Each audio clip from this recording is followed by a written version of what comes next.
You mentioned that the opposition should come together, get a candidate that can really give the president Tinubu and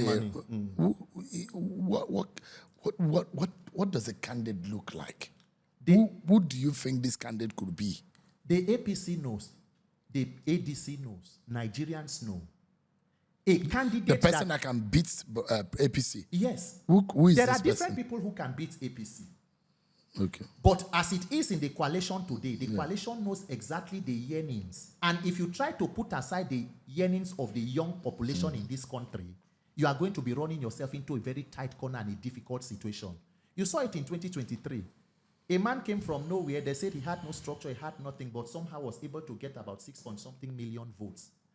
You must ensure that what is before the coalition is to show that you are different from the APC. You are talking about Peter Obi.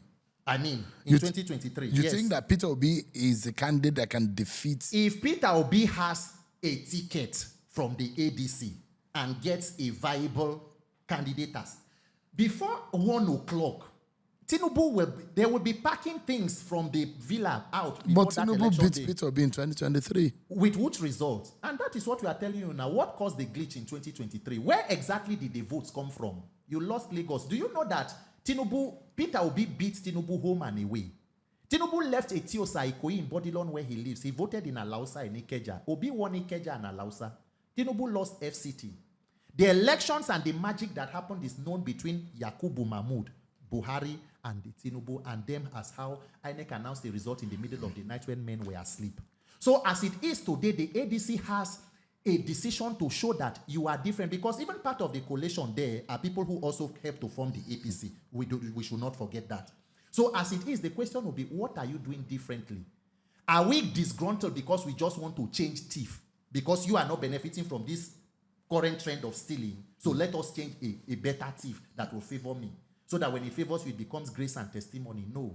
The ADC must show that it is interested in the well-being of Nigeria. Look at a lot of the persons who are also leaders in the ADC. Some are octogenarians, some are, in their 70s and in their 80s. Let the aspirations of the young people guide your decision-making, not desperation to take power that is useless. So you're advising the ADC that if they want to defeat Bola Tinubu and the APC, Peter Obi is the likely person that can get the job done. Does anybody need to advise the ADC? Amongst whatever that they are doing, whether they want to come to, zoning or whatever part of it and however that they want to put it, the opposition needs to work together. The opposition needs to come together and get a candidate. Look at what happened in 2014. They picked a Buhari who had, a following from the north, and everybody. Let us be clear that every person in the coalition today has the capacity to run and become president of the country.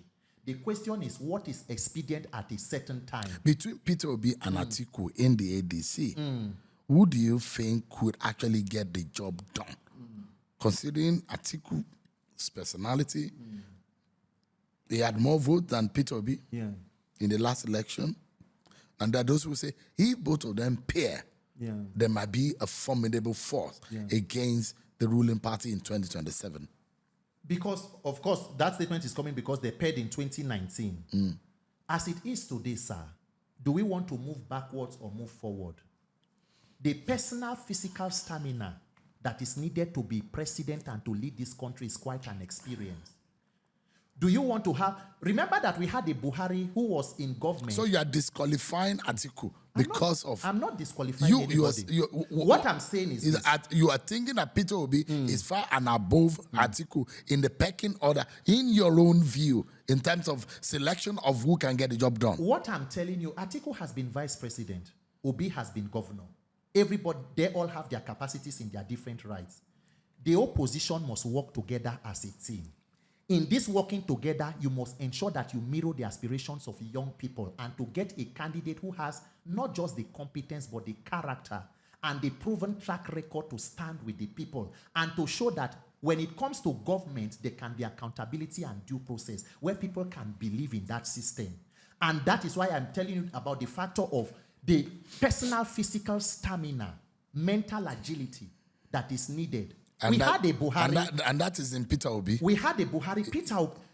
look, if you look at even the disposition of the APC, look at the APC will try to make you believe that Peter Obi is probably, they will say he's a social media president. They say he cannot win this. But when you put it side by side with the kind of attention and obsession put on Peter Obi, does it not, give you cause for concern? Have you noticed that people who support Tinubu talk more about Obi than their principal who they work for, the master strategists?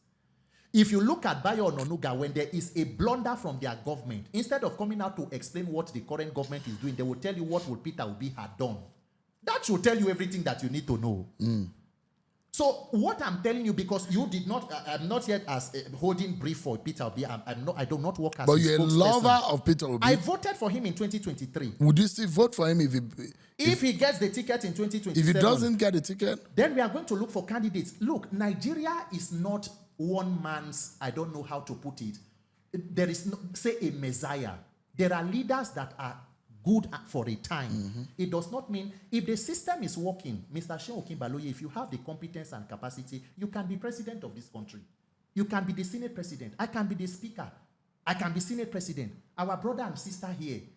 We do not have to have that it is because everybody puts hope on one person. It takes a bunch of leaders who know what they are doing.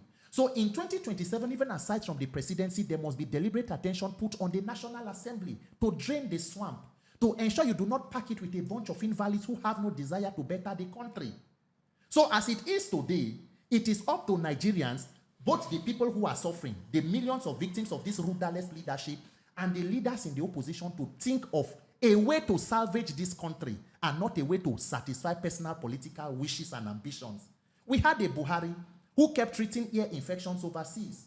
Buhari kept traveling to check his doctors in London. We have a current one who goes to France. At the end, less than how many years after leaving office, Buhari died and was returned as a cargo to the country. A person who had been president for 8 years, military president, head of a petroleum commission in the country. We could not have one hospital that could take care of you. You died in a private hospital overseas. Come on now, Uncle Shion. At what point do we say enough of this recklessness and rascality?